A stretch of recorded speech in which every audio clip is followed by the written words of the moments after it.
అందరికీ వందనాలు. Praise the lord. వాక్యం వింటున్న వారందరికీ ప్రభువైన యేసుక్రీస్తు వారి శుభనామములో వందనాలు తెలియజేస్తున్నాను.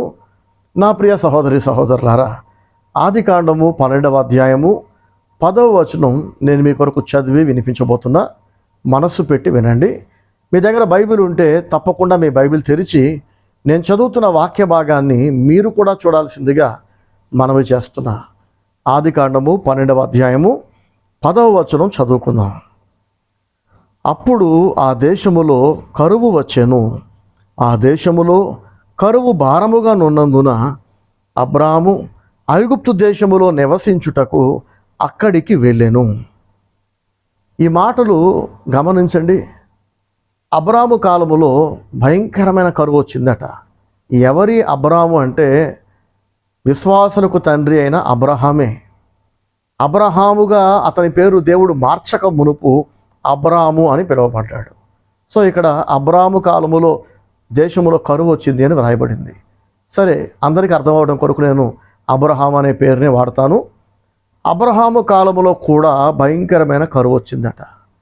మన కాలంలో కూడా మనం చూస్తున్నాం కదండి. ఎన్నోసార్లు ఆర్థిక మాంద్యం రావటం, ఉద్యోగాలు పోవటం, వర్షాలు లేక, ఒక్కోసారి వర్షాలు ఎక్కువ పడిపోయి పంటలు మునిగిపోయి కరువు, వర్షాలు లేక కరువు, లేదా తెగులు వచ్చి కోళ్ళు చచ్చిపోయి, ఆవులు చచ్చిపోయి, మేకలు చచ్చిపోయి, ఇలా రకరకాల కరువులు మనం చూస్తూనే ఉన్నాం. ఆకలి చావులు ఇంకా జరుగుతున్నాయి ప్రపంచవ్యాప్తంగా. కరువు కారణంగా ప్రజలు ప్రభుత్వాలను నిందిస్తూ ఉంటారు. ప్రభుత్వ విధానాలను, పాలసీలను, జీవోలను నిందిస్తూ ఉంటారు. ఈ అసంతృప్తితో ఎలక్షన్స్ వచ్చినప్పుడల్లా మరో కొత్త ప్రభుత్వాన్ని ఎన్నుకుంటూ ఉంటారు. మళ్ళీ ఆ కొత్త ప్రభుత్వం మీద కూడా అసంతృప్తి. ఎందుకంటే వాళ్ళు కూడా కరువుని తొలగించలేని పరిస్థితి. కరువు నుంచి మనుషులు రక్షించబడి తమను తాము కాపాడుకొని సురక్షితంగా ఉండాలంటే, ఒకవేళ కరువును తొలగించలేకపోయినా కరువు కాలములో సురక్షితంగా, ఆరోగ్యంగా, సమృద్ధితో, మనశ్శాంతితో బ్రతకాలంటే దేవుని వలనే సాధ్యం. దేవుని నమ్ముకున్న ప్రజలను దేవుడు ఆదుకుంటాడని బైబిల్ సెలవిస్తుంది. ముఖ్యంగా కరువు కాలములో తన ప్రజలను దేవుడు క్షేమంగా కాపాడతాడని బైబిల్ గ్రంథం ద్వారా దేవుడు మనుషులతో మాట్లాడుతున్నాడు. అందరినీ కాదు, దేవుని ప్రజలను. దేవుని ప్రజలంటే ఎవరు? దేవునికి భయపడే వాళ్ళు, దేవుని వాక్యానికి లోబడి బ్రతికే వాళ్ళు, దేవునికి ఫస్ట్ ప్లేస్ ఇచ్చేవాళ్ళు. దేవుని కంటే ఎక్కువగా ఏ మనిషిని కానీ, ఏ వస్తువును కానీ, దేన్ని కూడా ప్రేమించరు. తమ ప్రాణాన్ని కూడా ప్రేమించరు. దేవుని కొరకు ప్రాణం కూడా ఇస్తారు. దేవుని కొరకు దేనైనా వదులుకుంటారు, ఎవరినైనా వదులుకుంటారు. దేవుణ్ణి అంతగా ప్రేమిస్తారు, త్రికరణ శుద్ధిగా ప్రేమిస్తారు. మనసులో ఒకటి బయట ఒకటి ఉండదు. వీళ్ళే దేవుని ప్రజలు. ఇలా దేవుని యథార్థంగా ప్రేమిస్తూ, దేవునికి భయపడుతూ, దేవునికి లోబడుతూ, దేవుని చిత్తాన్ని జరిగిస్తూ, అందరి ఎదుట నోరు తెరిచి దేవుణ్ణి మహిమపరుస్తూ బ్రతికే వాళ్ళ కోసం దేవుడు ఎల్లప్పుడూ వాళ్ళని కాపాడడానికి, వాళ్ళని పోషించడానికి, ముఖ్యంగా కరువు కాలములో తన ప్రజలను ఆయన దీవిస్తాడట. పోషిస్తేనే అద్భుతం. కరువు కాలంలో బతికి బట్టగడితేనే గొప్ప అనుకుంటే దేవుడు సమృద్ధితో దీవిస్తాడట. సో ఈరోజు దాని గురించి మీతో కొన్ని విషయాలు పంచుకోబోతున్నా. అబ్రహాము కాలంలో కూడా కరువు వచ్చింది. ఎంత భయంకరమైన కరువు అంటే, ఆ కరువును తట్టుకోలేక అబ్రహాము తాను స్థిరపడ్డ ప్రాంతాన్ని విడిచిపెట్టి ఐగుప్తు దేశానికి వలస వెళ్లాల్సి వచ్చింది. ఒకసారి ఇష్టపడి ఒక ప్రాంతంలో స్థిరపడ్డాక ఇక అక్కడే ఉందామని ప్లాన్ వేసుకున్నాక కరువు వచ్చింది అనుకోండి, చూద్దాం కొన్ని రోజులకి పరిస్థితులు మారతాయేమో, కరువు తీరిపోయి సమృద్ధి వస్తుందేమో, ఇప్పుడు వ్యతిరేకంగా ఉన్న నా పరిస్థితులన్నీ నాకు అనుకూలంగా మారతాయేమో, అనవసరంగా తొందరపడి ఇక్కడ నుంచి తెలియని ప్రాంతానికి, కొత్త ప్రాంతానికి వెళ్ళటం ఎందుకు? ఈ ప్రాంతం నాకు అలవాటు పడిపోయింది. నేను, నా కుటుంబం, నా పరివారం అంతా ఇక్కడ స్థిరపడ్డాం, అలవాటు పడ్డ ప్రాంతాన్ని విడిచిపెట్టి కొత్త ప్రాంతానికి వెళ్ళడానికి ఎవరు మాత్రం ఇష్టపడతారు చెప్పండి? సహజంగానే అబ్రహాము కూడా కరువు వచ్చిన వెంటనే ఐగుప్తుకి వెళ్ళిపోదామని ప్లాన్ వేసి ఉండడు. ఎదురు చూస్తుంటాడు, పరిస్థితులు మారతాయేమో అని ఎదురు చూసి ఉంటాడు. ఎంత ఎదురు చూసినా, ఎన్ని రోజులు ఎదురు చూసినా సంవత్సరాలు దొల్లిపోతున్నాయి, కరువు తీరట్లా. పరిస్థితులు మారతాయేమో, దేవుడు కనికరిస్తాడేమో, సమృద్ధి వస్తుందేమో అని ఎదురు చూస్తూ ఉండగా పరిస్థితులు మరింత దుర్భరంగా మారిపోతున్నాయి. ఇంకా కరువు తీవ్రతరం అయిపోతుంది. గడ్డు కాలం అలా కొనసాగుతుంది తప్ప తనకి అనుకూలంగా, నెమ్మదికరంగా, ఆశీర్వాదకరంగా మాత్రం పరిస్థితులు మారట్లేదు. కాబట్టి ఇక అబ్రహాము నిర్ణయం మార్చుకున్నాడు. అలవాటు పడ్డ ప్రాంతమే అయినా, తనకు నచ్చిన ప్రాంతం అని ఏరి కోరి స్థిరపడ్డ ప్రాంతమైనా మరి కరువు వచ్చింది, అది పోవట్లేదు. మరి తను బతకాలి, తన ఇంటి వారిని, పశువులను, తన సేవకులను కాపాడుకోవాలంటే మనసును చంపుకుంటూ, దుఃఖాన్ని ఆపుకుంటూ తన వాళ్ళందరినీ తీసుకొని మరో దేశానికి వలస వెళ్ళిపోవటం ఎంత బాధ కదండి. అద్దీంట్లో ఉండేవాళ్ళు ఒక ఇల్లు నుంచి మరొక ఇంటికి మారాలంటేనే తల ప్రాణం తోకకొస్తుంది. అందులోనూ భారీ సామాన్లు ఉన్న వాళ్ళైతే ఏసీలన్నీ తీయించి మళ్ళీ ఇన్స్టాల్ చేయించాలి. ప్యాకర్స్ అండ్ మూవర్స్ని పిలిచి వాళ్ళకి డబ్బులు తగలేసి, వాళ్ళకి డబ్బులు ఇచ్చి వాళ్ళతో చేపిస్తే కొన్ని సామాన్లు వాళ్ళు కొట్టేస్తుంటారు. కాబట్టి ఒకసారి ఇల్లు నచ్చి, ప్రాంతం నచ్చి స్థిరపడ్డాక, సొంత ఇల్లు కట్టుకునేదాకా ఆ ఇంట్లో నుంచి ఇంకొక ఇంటికి వెళ్ళడానికి ఎవరు ఇష్టపడరు. ఓనర్స్తో ఒకవేళ మంచి రిలేషన్షిప్ ఉంటే, ఆ ఇల్లు కనుక అన్ని రకాలుగా బాగుంటే, ఆ ప్రాంతం వీళ్ళకి అన్ని రకాలుగా కలిసి వస్తే, అన్నీ అందుబాటులో ఉంటాయి కనుక ఆ ఇంట్లోనే 10 ఏళ్ళైనా 20 ఏళ్ళైనా ఉండాలనుకుంటారు సొంత ఇల్లు లేని వాళ్ళు. ఒక ఇంటి నుంచి మరొక ఇంటికే మారడానికి ఇష్టపడరు కదా మనుషులు. అలాంటిది ఒక ప్రాంతంలో పాతుకుపోయిన అబ్రహాము తన భార్య బిడ్డలు, తన సేవకులు, వాళ్ళ కుటుంబాలు, అనేక రకాల పశువులు అబ్రహాముకు ఉండేయట. అబ్రహాము కాలంలో ఆస్తిని పశువులతో లెక్కించేవాళ్ళట. ఆవులు, గాడిదలు, ఎద్దులు, ఒంటెలు, గుర్రాలు, గొర్రెలు, మేకలు, కోళ్ళు, కుక్కలు, ఇలా ఒకటేంటండి, అనేక రకాల పక్షులు, పశువులు, అనేక జాతుల పశువులు, పక్షులు. ఎవరి దగ్గర ఎక్కువ పశువులు ఉంటే, ఎక్కువ పక్షులు ఉంటే వాళ్ళందరికంటే రిచెస్ట్ ఆ కాలంలో. సో అబ్రహాము ఐశ్వర్యవంతుడని బైబిల్ చెబుతుంది, ధనవంతుడట. తన కాలములో, తన సమకాలికుల్లో అబ్రహాము రిచెస్ట్ మ్యాన్. అంటే చాలా పశువులు ఉన్నాయి, పెద్ద కుటుంబం, పెద్ద పరివారం. మరి తన కుటుంబాలను, తన పరివారాన్ని, తన సేవకులను, వారి కుటుంబాలను, ఈ పశువులను, వీటన్నిటినీ తీసుకొని ఐగుప్తు దేశానికి వలస వెళ్ళిపోవటం అంటే ఎంత ప్రయాస, ఎంత అలసట, ఎంత చికాకు కదండి. స్థిరపడ్డ ప్రాంతాన్ని కాదని కొత్త ప్రాంతం వెతుక్కుంటూ వెళితే ఆ కొత్త ప్రాంతంలో ఇతను పరాయివాడు అవుతాడు కదా, పరదేశిగానే ఉంటాడు కదా. ఆ పరాయి దేశంలో పరవాసిగా, పరదేశిగా, అన్యుడిగా బిక్కుమంటూ భయపడుతూ బతకాలి. ఇలాంటి పరిస్థితి ఎవరు కోరుకుంటారు కదండి. కానీ పరిస్థితులన్నీ వ్యతిరేకంగా మారిపోయి దుర్భరంగా మారటంతో అబ్రహాము తాను స్థిరపడ్డ, ఇష్టపడ్డ, కోరుకున్న ప్రాంతాన్ని విడిచి బలవంతంగా వెళ్ళాల్సి వచ్చింది. ఎవరు బలవంత పెట్టారంటే కరువు బలవంత పెట్టింది. కరువు అంటే ఏంటి? కావలసింది లేకపోవటం, కోరుకున్నది దక్కకపోవటం, ఎదురు చూస్తున్నది ఎప్పటికీ అందకపోవటం. అది డబ్బైనా, ఆరోగ్యమైనా, మనశ్శాంతి అయినా, సంతోషమే అయినా, పిల్లలు స్థిరపడటమే అయినా, సొంత ఇల్లు కట్టుకోవటమే అయినా, కాపుదల సంరక్షణ అయినా, ఏదైతే మనకు కావాలో అది మనకు దక్కట్లేదు అనుకోండి, అదే కరువు. చాలామంది అనుకుంటూ ఉంటారు కరువు అంటే డబ్బులు లేకపోవటం, అప్పులు పెరిగిపోవటం, సమృద్ధిగా తినడానికి, కట్టుకోవడానికి తిండి, బట్టలు లేకపోవడం అనుకుంటారు. కాదండి. చాలామంది ధనవంతులకు మనశ్శాంతి లేదు. చాలా డబ్బు ఉంది, ఎన్నో స్థిరాస్తులు ఉన్నాయి, వాళ్ళ పేరు మీద స్థలాలు ఉన్నాయి, ఇల్లు ఉన్నాయి.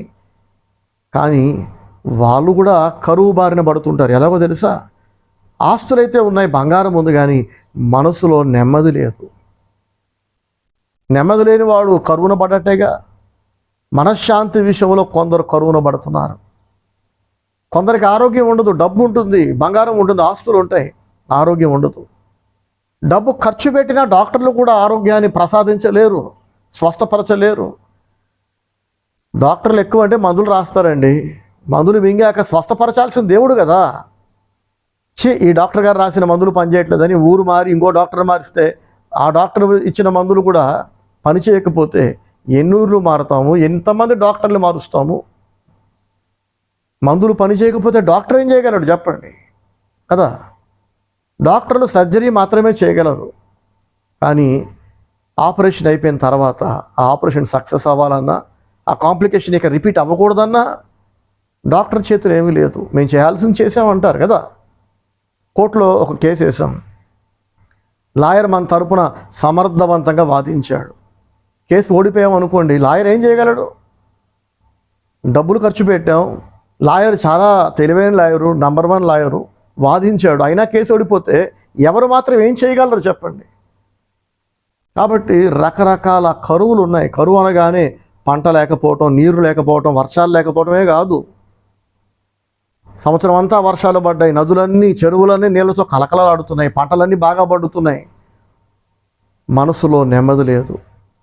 దేశమంతా బాగుంది, ఒంట్లో మాత్రం నాకు ఆరోగ్యం లేదనుకోండి, ఏం ప్రయోజనం? పంటలు బాగా పండి, వర్షాలు బాగా పడి, బియ్యం ధరలు తగ్గి, కందిపప్పు ధర తగ్గి, గ్యాస్ సిలిండర్ ధర తగ్గి, డైలీ ఖర్చులన్నీ కూడా బాగా తగ్గిపోయినాయి. కరువు ఎక్కడా లేదు, అంతటా సమృద్ధి ఉంది. కానీ ఒక వ్యక్తికి స్వస్థత లేకపోతే, మనసులో సంతోషం లేకపోతే, ఒక కుటుంబంలో ఏక మనస్సు లేకపోతే, కుటుంబీకుల మధ్య సఖ్యత లేకపోతే, ఒకరినొకరు ప్రేమించుకోలేకపోతే, ఒకరినొకరు క్షమించుకోలేకపోతే, ఇక వాళ్ళు కరువున పడ్డట్టు కాదా చెప్పండి. కాబట్టి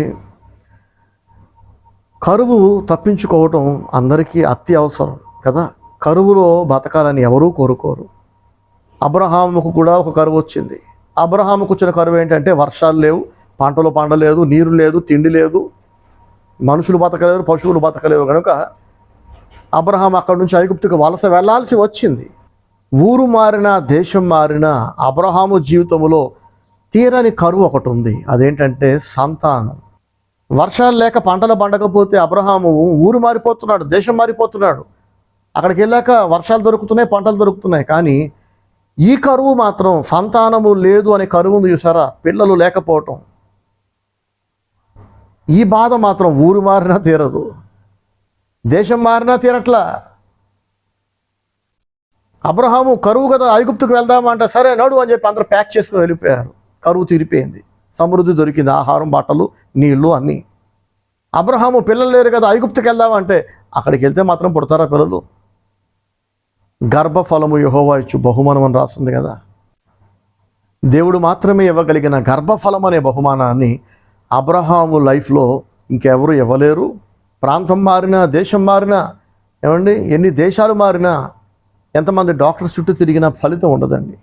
కొన్ని దేవుడు ఇవ్వాలి, మనుషులు తయారు చేసుకోలేరు, మనుషులు కొనలేరు. ఆరోగ్యం, మనశ్శాంతి, గర్భఫలము, దీర్ఘాయుష్, అలాగే కాపుదల. ఇది నాకు చాలా ఇష్టమైన పదం.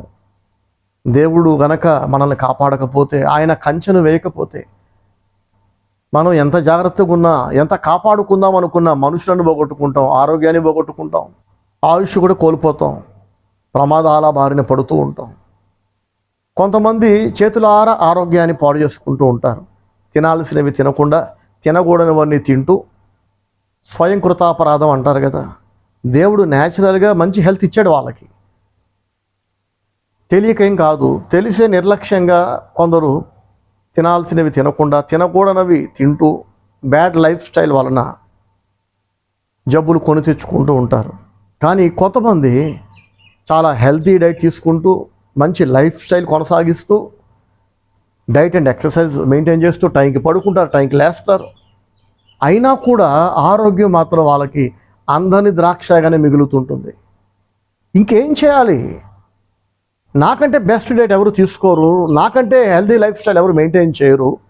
కానీ నా డైటు, నా వర్కౌట్లు, నా లైఫ్ స్టైల్ ఇవేవి కూడా నాకు ఆరోగ్యాన్ని ఇవ్వలేకపోతున్నాయని దుఃఖిస్తున్న వాళ్ళు ఎంతమంది ఉన్నారో చెప్పండి. ఏం చేయాలో చెప్తే నేను చేస్తా, హెల్త్ కొరకు ఏమైనా చేస్తా, ఫిట్నెస్ కొరకు ఏమైనా చేస్తా, జబ్బులు లేని జీవితం కొరకు ఏమైనా చేస్తా అనేవాళ్ళు చాలామంది ఉన్నారు. కానీ ఏం చేసినా పాపం ఎంత కష్టపడ్డా కొందరికి ఆరోగ్యం కలగానే మిగిలిపోతుంది. ఇక ఆఖరి అవకాశం వాళ్ళకి దేవుడే దయదలిచి వారికి మంచి ఆరోగ్యాన్ని ఇవ్వాలి. మందులు వాడారు, పని చేయట్లా, డైట్ పని చేయట్లా. దేవుడే ఇక వారికి ఒక అద్భుతాన్ని చేయాలి. నా ప్రియ సహోదరి సహోదరులారా, అబ్రహాము లైఫ్లో వచ్చిన కరువును తప్పించుకోవడానికి అబ్రహాము ఐగుప్తుకు వెళ్ళాడు, కరువు తీరిపోయింది. కానీ పిల్లలు లేరు అనే కరువు ఉంది చూసారా, అది మాత్రం తీరలేదు. నా ప్రియ సహోదరి సహోదరులారా, ఈరోజు మన అందరి జీవితంలో అందరికీ ఏదో ఒక విషయంలో కొదువ, లోటు, కరువు ఉండే ఉంటుంది కదా. నాకున్న అవసరాలు, నాకున్న లోటుపాట్లు మీకు ఉండకపోవచ్చు, మీకున్నవి నాకు ఉండకపోవచ్చు. ఎవరికి ఉండాల్సిన సమస్యలు, బాధలు, అవసరాలు, కష్టాలు వాళ్ళ లైఫ్లో సమృద్ధిగా ఉంటాయి. మరి దీనికి ఏంటి పరిష్కారం? అబ్రహాం ఏమో ఐగుప్తుకు వెళ్ళాడు, అక్కడ కరువు నుంచి తనను తాను కాపాడుకున్నాడు. తననంటే తన వాళ్ళందరినీ కాపాడుకున్నాడు. కానీ సంతానం మాత్రం తెచ్చుకోలేకపోయాడు. దేవుడే ఆ కరువును తీసేశాడు. ప్రైజ్ ది లార్డ్, హల్లెలూయా. దేవుడు అబ్రహామును దర్శించి శారా వాళ్ళని ఒక కొడుకుని ఇస్తానన్నట్టు ఇచ్చాడు. కానీ ఈలోపే తొందరపడి అబ్రహాము సంతానము లేదు కదా, సంతానము లేదనే కరువు ఉంది కదా, ఆ కరువును తీసేసుకోవడానికి హాగర్ని పెళ్లి చేసుకుంటే ఇష్మాయేలు పుట్టాడు. కానీ ఏం ప్రయోజనం? ఆ దాసి అయిన హాగరికి అబ్రహాముకి ఇష్మాయేల్ అనే కుమారుడు పుట్టాడు. ఎప్పుడైతే ఇష్మాయేలు పుట్టాడో ఆ హాగరు ఆమె కొడుకుతో కలిసి, అంటే ఇష్మాయేలుతో కలిసి ఆమె యజమానురాలైన అబ్రహాము భార్య అయిన శారాను ఎగతాళి చేయటం ప్రారంభించిందట. ఎంతో అవమానానికి గురి చేస్తుంది. ఈ అవమానాలు పడలేక ఎగతాళికి గురైన శారా అబ్రహాము దగ్గరకు వచ్చి, దాన్ని పంపించే, ఆ దాసిని దాని కొడుకుని నా కళ్ళ ముందు ఉంచకుండా ఎక్కడికైనా దూరంగా పంపించే, అది నన్ను ఎగతాళి చేస్తుంది, అవమానిస్తుంది.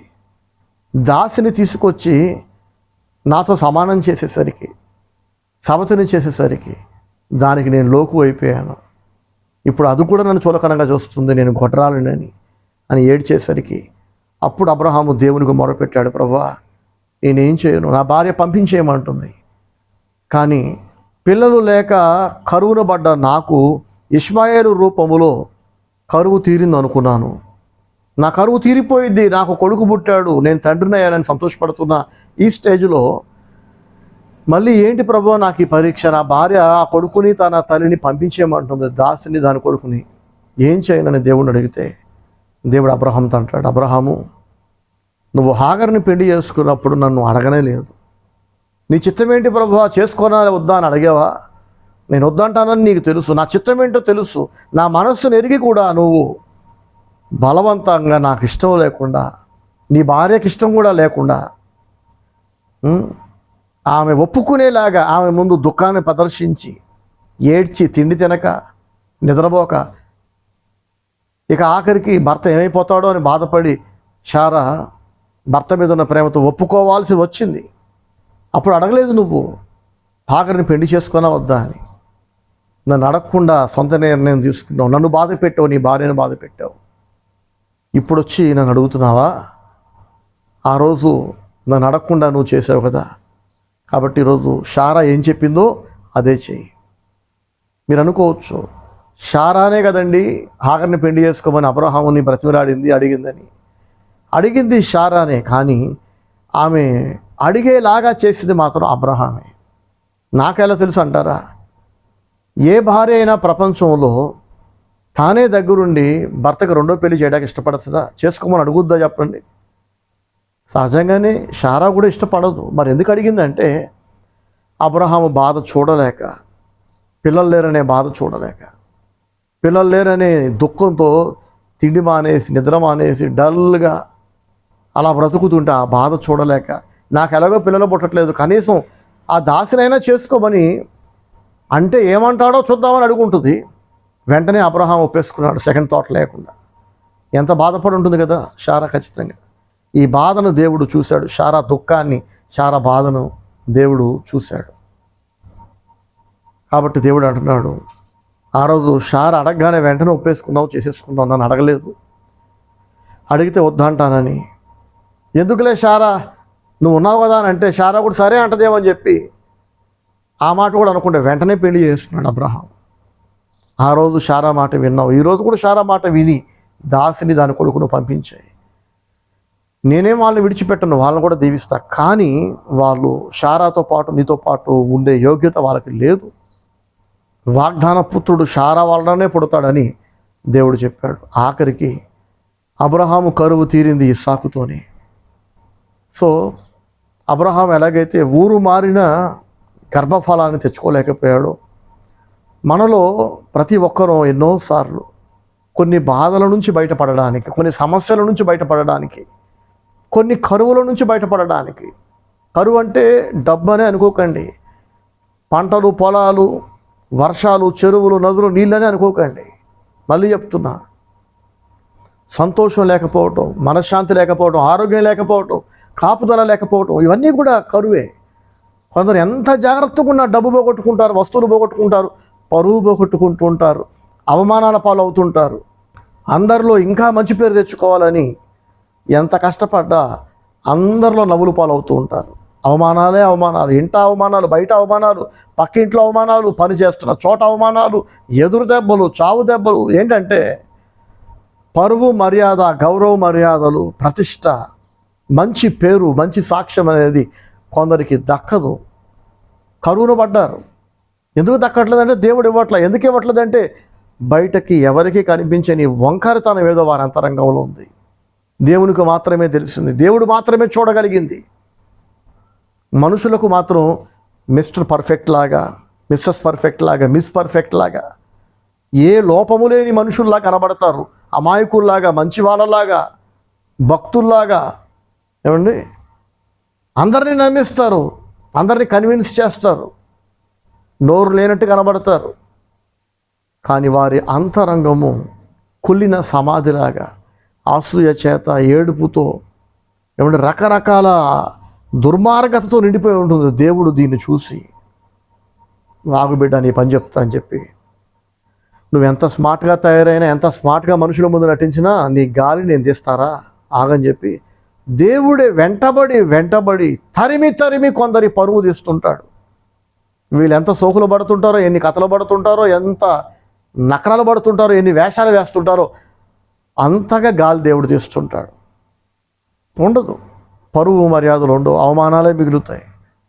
ఏం చేస్తే నాకు గౌరవం దొరుకుతుందంటే దేవునితో సమాధానపడి, అంతరంగంలో ఉన్న చెడుతనాన్ని తీసేసి, కపటాన్ని వదిలేసి, యథార్థత కలిగి, దేవుని దగ్గర మనుషుల దగ్గర నటించకుండా వాక్యానుసారంగా బతికితే అప్పుడు దేవుడు దయదలిచి మీరు ఏ విషయంలో కరువున పడ్డారో అది దేవుడు కరువును తీసేసి సమృద్ధినిస్తాడు. ప్రైజ్ ది లార్డ్, హల్లెలూయా. కీర్తనల గ్రంథము చూడండి, కీర్తనలు 33వ కీర్తన 16 నుండి నేను చదువుతున్నా. కీర్తనలు 33:16.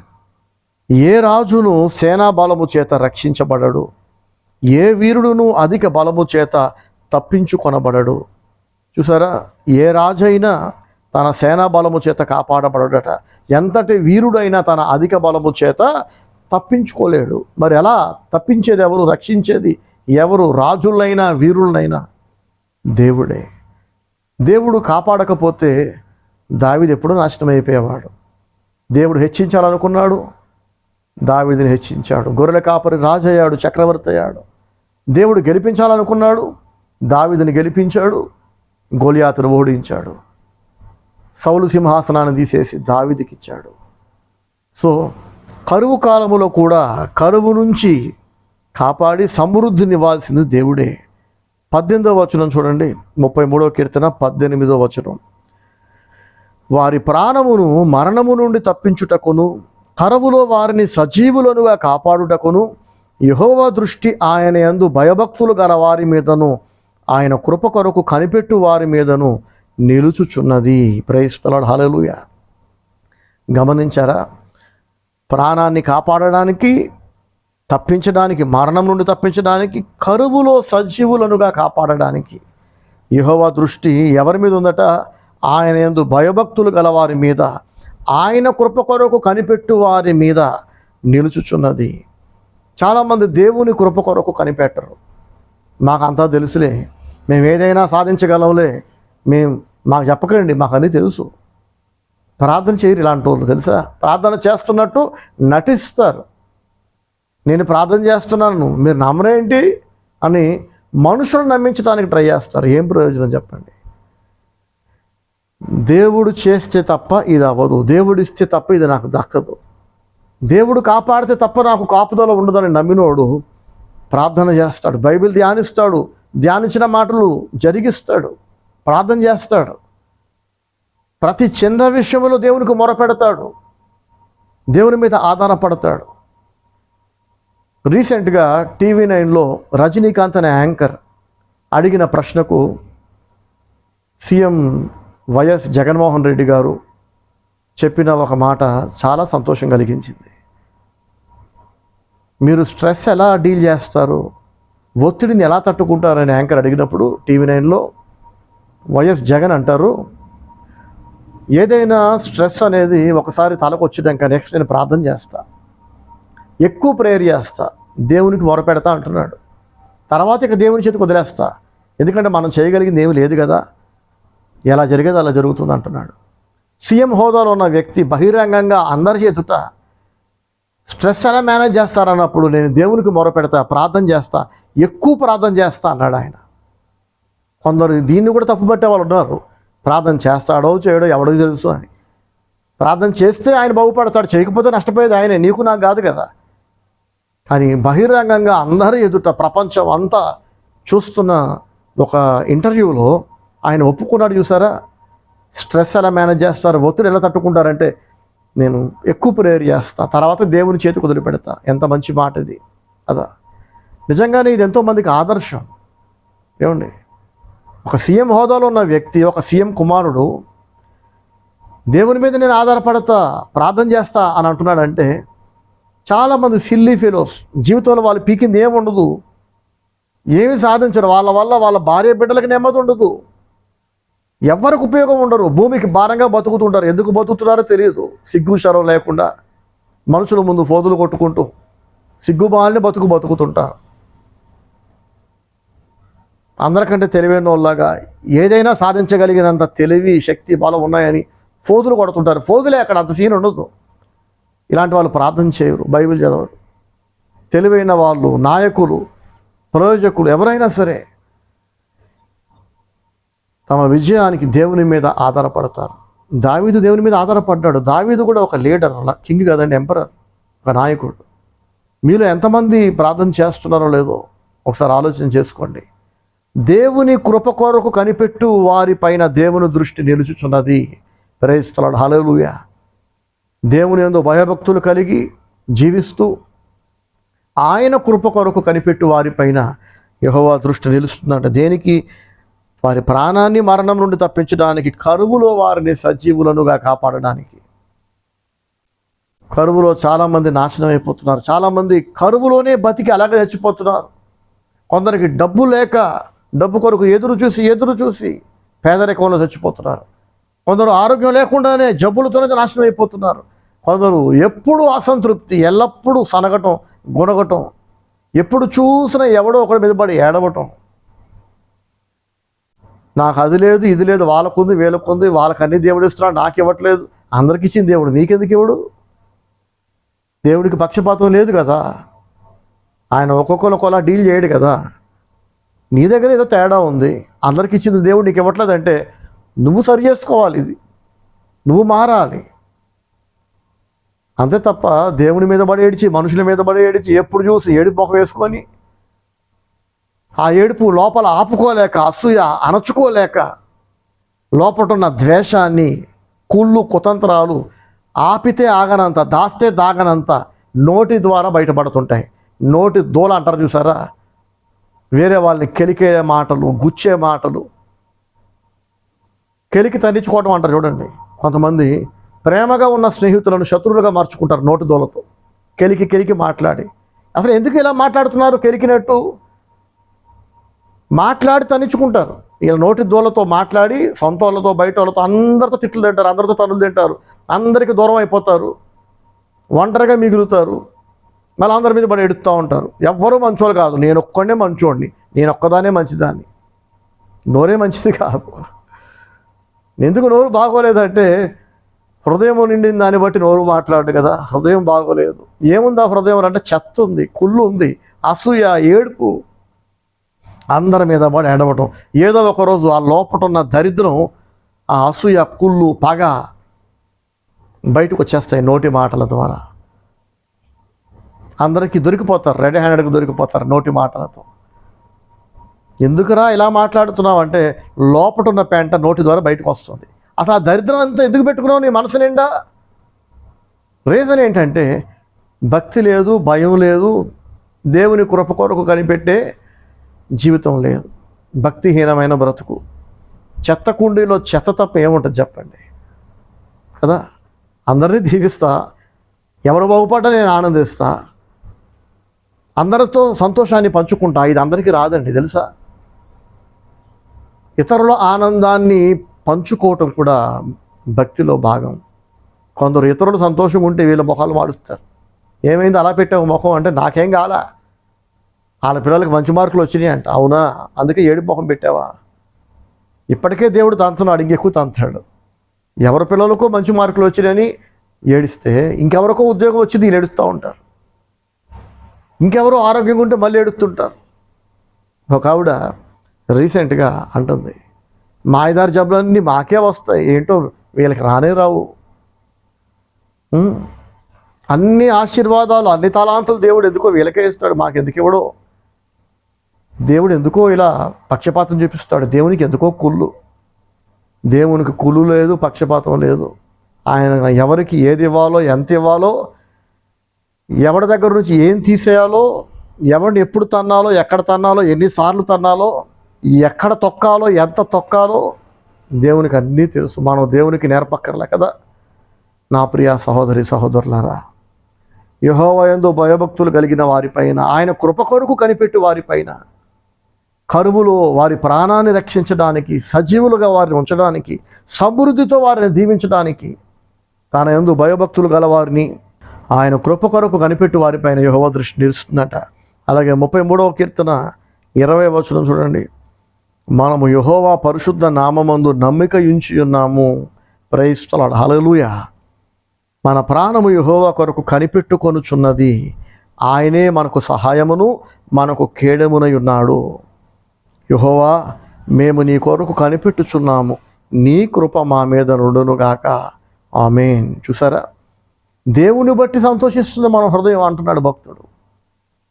ఆనందం దేవుని బట్టి, డబ్బును బట్టి కాదు, బంగారాన్ని బట్టి కాదు, మనుషులని బట్టి కాదు.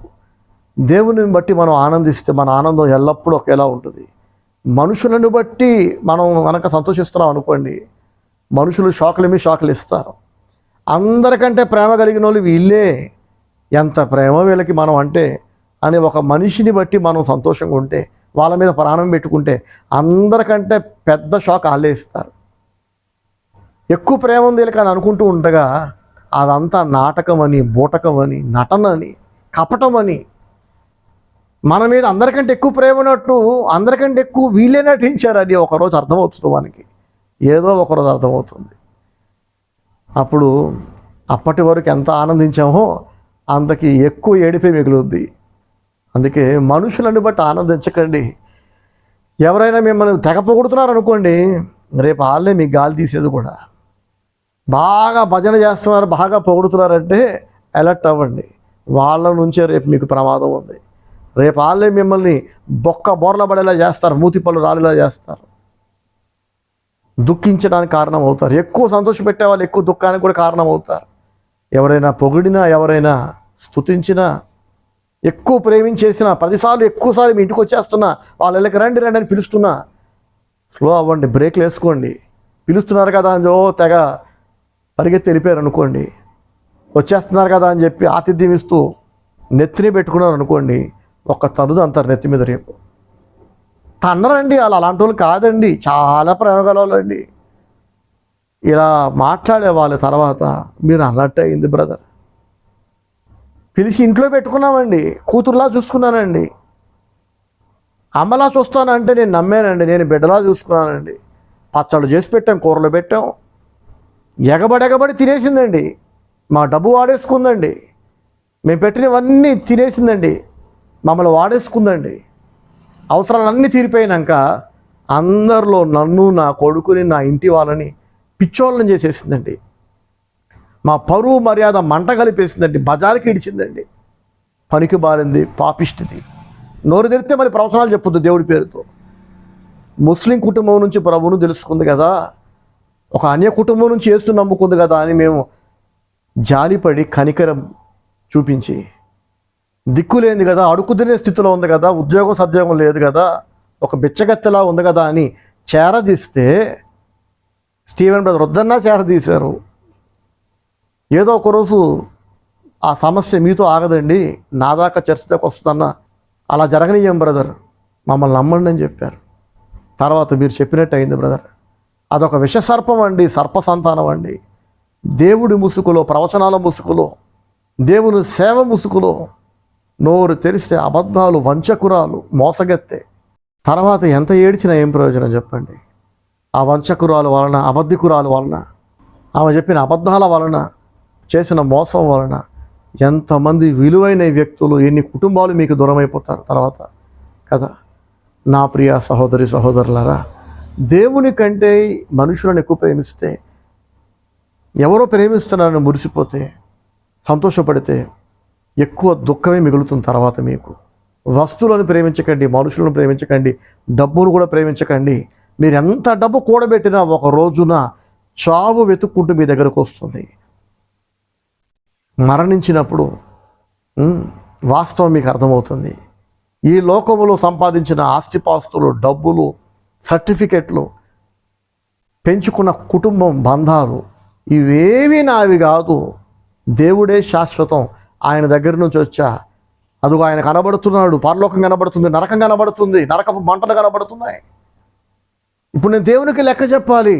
దేవుడు కనికరిస్తే పరలోకానికి వెళతా అని చచ్చినప్పుడు అర్థమవుతుంది, ప్రాణం పోయినప్పుడు అర్థమవుతుంది. అప్పుడు అర్థమైన ఏం ప్రయోజనం చెప్పండి? మీరు చూస్తున్నవి, మీరు వింటున్నవి, మీరు అనుభవిస్తున్నవి ఈ లోకానికి చెందినవి ఏది కూడా మనవి కాదు. మోసపోకండి. దేవుని కోసం బతకండి. దేవునికి ఫస్ట్ ప్లేస్ ఇవ్వండి. ఇక్కడ దైవజనుడు అంటున్నాడు చూడండి, 33వ కీర్తన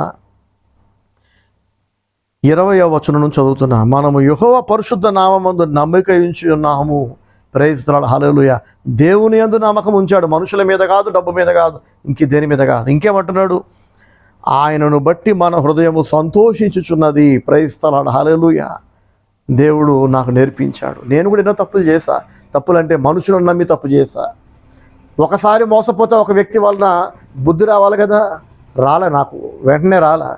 మళ్ళీ ఇంకెవరినో ప్రేమించటం, ఇంకెవరినో నమ్మటం, తెచ్చి నెత్తిని పెట్టుకోవటం, వాళ్ళ అవసరం తీరిపోయిన తర్వాత నెత్తి మీద తనటం. ఏమండి, డోర్ మ్యాట్ లాగా కాళ్ళు దుడుచుకున్నాక డోర్ మ్యాట్ను వదిలేస్తాంగా, అలా వదిలి వెళ్ళిపోవటం, ఎంతో వేదనకు గురి చేయటం, అవమానానికి గురి చేయటం. పెద్దవాళ్ళు మొదలుకొని చిన్న పిల్లలు 18 ఏళ్ళు 19 ఏళ్ళు నిండిన పిల్లల వరకు ఎంతోమంది దగ్గర నేను మోసపోయా. మోసం చేశారు. నా మంచితనాన్ని, నా ప్రేమను, నా సాత్వికాన్ని, నా ఔదార్యాన్ని, నా భార్య ఓపికను, ప్రేమను అలుసుగా తీసుకొని వాడుకున్నారు. అవసరం తీరక బయట వాళ్ళ చూశారు. కానీ ఒకప్పుడైతే నమ్మేం, అబ్బాయి అంత ప్రేమ గలవాళ్ళు. అది అంత ప్రేమ కాదు. ప్రస్తుతం స్టీవెన్ బ్రదర్ ఉపయోగపడుతున్నారు, ఆయన భార్య బిడ్డలు ఉపయోగపడుతున్నారు. ఉపయోగపడ్డంత కాలం, వాడుకున్నంత వరకు ప్రేమ ఉన్నట్టు నటిస్తారు. నన్నే కాదు, మిమ్మల్ని అయినంతే. ఎవరైనా మిమ్మల్ని ప్రేమిస్తున్నట్టు, మీకోసమే బతుకుతున్నట్టు కనుక కలరింగ్ ఇస్తే, కటింగ్ ఇస్తే మురిసిపోకండి. అది నిజం కాదు. దేవుడు ఒక్కడే ప్రేమ గలవాడు. దేవుడు ప్రేమ అయి ఉన్నాడు అని బైబిల్ సెలవిస్తుంది. ప్రైజ్ ది లార్డ్, హల్లెలూయా. దేవుణ్ణి బట్టి ఆనందించండి. దేవునికి దూరం అయితే దుఃఖించండి. దేవుని బాధ పెట్టే బ్రతుకు బ్రతికితే అప్పుడు ఏడవండి. మనుషులు దూరం అయితే ఏడవకండి. పోయిన వాళ్ళు పోనివ్వండి, వెళ్ళిపోయిన వాళ్ళు పోనివ్వండి, పర్వాలేదు. మనం వద్దనుకున్న వాళ్ళ కోసం మనం ఏడవకూడదు. వాళ్ళ అభిప్రాయాన్ని, వాళ్ళ నిర్ణయాన్ని మనం గౌరవించాలి. నేను నీకు వద్దనుకుంటున్నావా, భారంగా భావిస్తున్నావా, మాతో కలిసి ఉండటం, మాతో మాట్లాడటం, పనిష్మెంట్లా నీకు అనిపిస్తుందా? అంతా బాధపడక్కర్లా, దొబ్బే అని చెప్పి పంపించేయండి. మిమ్మల్ని వద్దనుకునే వాళ్ళు ఉంటారు, మీరు కావాలనుకునే వాళ్ళు కూడా ఎప్పుడు ఉంటారు. మిమ్మల్ని ప్రేమించే వాళ్ళతో కలిసి ఉండండి, కానీ ఎప్పుడూ దేవుని కోసం బతకండి. దేవునికి ఫస్ట్ ప్లేస్ ఇవ్వండి. యెహోవాను బట్టి ఆనందించాలి, ఆయనను బట్టి మన హృదయము సంతోషించుచున్నది, డబ్బును బట్టి మనుషులను బట్టి కాదు. ఇంకేంటట, మన ప్రాణము యెహోవా కొరకు కనిపెట్టుచున్నది, ఆయనే మనకు సహాయమును మనకు కేడమునై ఉన్నాడు. ప్రైజ్ ది లార్డ్, హల్లెలూయా. ఆయనే సహాయం చేసేవాడు. దీని గురించి వచ్చే ఆదివారం ఇంకా వివరంగా చెప్తా. దేవుడే మనకి సహాయం చేయాలి, మనుషులు కాదు. మనుషులు చేయరు, చేస్తున్నట్టు నటిస్తారు. చేసేవాడు కూడా ఒక్కోసారి చేయలేని పరిస్థితులు వస్తాయి. దేవుడు మనల్ని కాపాడితే ఎంత అద్భుతంగా ఉంటుందో నా లైఫ్లో జరిగిన సంఘటన ఒకటి గుర్తు చేస్తా. బండి తాళం వేసి పెడితే కూడా బ్యాంకు బయట, ఆర్టీఓ ఆఫీస్ బయట, లేదా డీమార్ట్ లాంటి చోట్లకి వెళ్ళినప్పుడు పార్కింగ్ ప్లేసెస్లో పార్క్ చేసిన బండ్లు, లాక్ వేసిన బండ్లు కూడా పోవటం మనం చూస్తుంటాం కదా. కానీ విచిత్రంగా ఎన్నోసార్లు బండి లాక్ వేసాను అనుకొని తాళం బండికే వదిలేసి వెళ్ళిపోయిన సందర్భాలు ఎన్నో ఉన్నాయి. ఖరీదైన బండి, హెవీ బండ్లు, పెద్ద బండ్లు వాడతా. ఇప్పుడు నేను పని అయిపోయిన తర్వాత బ్యాంకులో బయటకు వస్తూ బండి తాళం ఏ జోబులో ఉందని చూసుకుంటే జోబులో లేదు. ఎక్కడైనా పడేసానేమో అని అంతా వెతికితే దొరకలా. బాధపడుతూ బండి దగ్గరికి వచ్చేసరికి బండికే తాళం పెట్టి ఉండటం ఒకసారి కాదు 3 సార్లు జరిగింది, వేరు వేరు సందర్భాల్లో. ఒకసారి ఆర్టీఓ ఆఫీస్ దగ్గర నేను నా కొడుకు ఇద్దరు మర్చిపోయాం బండికి తాళం పెట్టి. తాళాలు వేసిన బండ్లే చోరీకి గురవుతున్నాయి. ప్రతిరోజు ఎన్ని బండ్లు పోలీసు వాళ్ళు రికవరీ చేస్తున్నారు కదండి, పేపర్లో వస్తున్నాయి. మరి తాళము పెట్టిన బండ్లు కూడా ఎందుకని ఎవరు కొట్టేయట్లా, ఎవరు దొంగతనం చేయట్లా? చాలామంది ఏమంటారు తెలుసా, ఏదో మీకు ఆ టైంకి బైలక్కలా కలిసి వచ్చింది అంటారు. బైలక్ నాకే కలిసి రావాలా? బైలక్ మీకు అయ్యింది అదృష్టం అంటున్నారు. నేనంటున్నా, నా దేవుడు నన్ను కాపాడుతున్నాడు.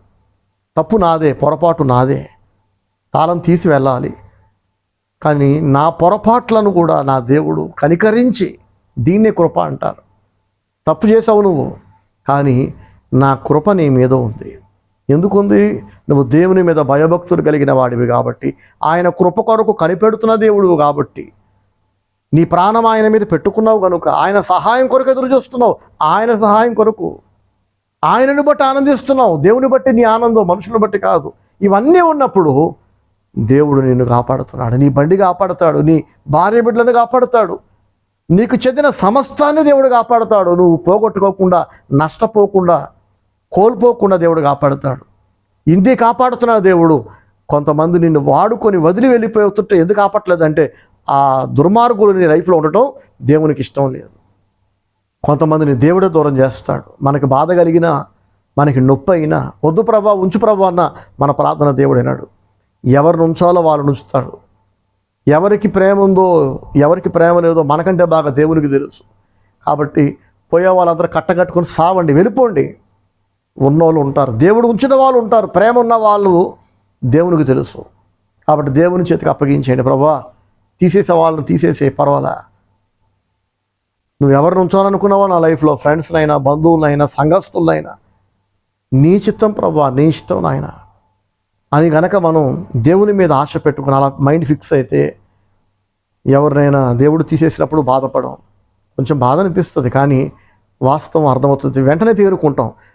డిప్రెషన్లోకి వెళ్ళిపోయి ఏళ్ల తరబడి, రోజుల తరబడి ఏడ్చుకుంటూ ఎంత ప్రేమించా, ఎంత చేశా, నెత్తిని పెట్టుకున్న కృతజ్ఞత లేకుండా వదిలి వెళ్ళిపోయారు, వాడుకొని వదిలి వెళ్ళిపోయారని చెప్పి ఏడ్చి ఏడ్చి వారాల తరబడి, నెలల తరబడి, సంవత్సరాల తరబడి అంత సీన్ లేదు. స్టీవెన్ బ్రదర్ దగ్గర, సమతా సిస్టర్ దగ్గర ఒకరోజు బాధపడతాం, 2 రోజులు బాధపడతాం, 3వ రోజు నుంచి దేవుడే వాళ్ళని తీసుకెళ్ళిపోయి ఉంటాడు. ఇంత ప్రేమించాక, ఇంత మేలు చేసా కూడా వెళ్ళిపోయారంటే వాళ్ళు ఇక్కడ ఉండాల్సిన వ్యక్తులు కాదు. ఈ పొలంలో ఉండాల్సిన మొక్క కాదు అది. అదొక కలుపు మొక్క, దేవుడు పీకేశాడంతే. ప్రైజ్ ది లార్డ్, హల్లెలూయా అని 3వ రోజు నుంచి మళ్ళీ నార్మల్గా దేవుని బట్టి ఆనందిస్తాం. ఎవరున్నా ఎవరు వెళ్ళిపోయినా దేవుడైతే ఉన్నాడుగా. దీవించేది ఆయనే, కృప చూపించేది ఆయనే, సహాయం చేసేది ఆయనే, ఆదుకునేది ఆయనే. కరువు నుంచి మనల్ని కాపాడేవాడు, పోషించేవాడు, మన కరువు తొలగించేవాడు ఆయనే. ఆఖరి వచనం చదువుతున్న 33వ కీర్తన 22వ వచనం. యెహోవా మేము నీ కొరకు కనిపెట్టుచున్నాము, నీ కృప మా మీద నుండునుగాక. ఆమేన్. నా ప్రియ సహోదరి సహోదరులారా, మీరు ఏ విషయంలో కరువున పడ్డా, డబ్బు లేకపోయినా, సమృద్ధి లేకపోయినా, ఆరోగ్యం లేకపోయినా, మనశ్శాంతి లేకపోయినా, మిమ్మల్ని ప్రేమించే స్నేహితులు, బంధువుల విషయంలో మీరు కరువునబడి మీకంటూ ఎవరూ లేకపోయినా, కరువు ఏ రూపంలో ఉన్నా దేవునికి మొరపెట్టండి. కరువు తొలగించేది ఆయనే. ఊరు మారితే ప్రయోజనం ఉండదు. మనకు అర్థమవుతుందా? ట్యాబ్లెట్లు మార్చి, డాక్టర్లు మార్చి, హాస్పిటల్ మార్చితే ప్రయోజనం ఉండదు. దేవుడే మన కరువు తొలగించాలి. దేవుడే మనల్ని స్వస్థపరచాలి. ఆరోగ్యాన్ని, మనశ్శాంతిని, ఆదాయాన్ని, గౌరవ మర్యాదను, పరువు ప్రతిష్టలను, దీర్ఘాయుషును, ఆరోగ్యంతో కూడిన దీర్ఘాయుషును, చక్కటి కుటుంబ బంధాలు, అనుబంధాలు, అనురాగాలు, ఇవి దేవుడిచ్చే బహుమానాలు కదా. అలాగే పిల్లల్ని ఇవ్వాల్సింది ఆయనే. పిల్లలను ప్రయోజనకరులుగా మార్చాల్సింది ఆయనే. మనం కన్న బిడ్డలను ప్రయోజకులుగా తీర్చిదిద్దేది ఆయనే. మళ్ళీ వాళ్ళకు ఒక మంచి ఫ్యూచర్ ఇచ్చేది ఆయనే. దేవుని మీద మనసు పెట్టుకోండి. దేవుని బట్టి ఆనందించండి. మీ ప్రాణం దేవుని మీద ఉండాలి. బీరువాలో దాచిన బంగారం కాదు, స్థలాల మీద, ఆస్తుల మీద కాదు, మనుషుల మీద కాదు, వస్తువుల మీద కాదు. దేవుని మీద ఆశ పెట్టుకోండి. ఆయన వలనే సహాయం కలుగుతుంది. God bless you all. Praise the lord. Amen.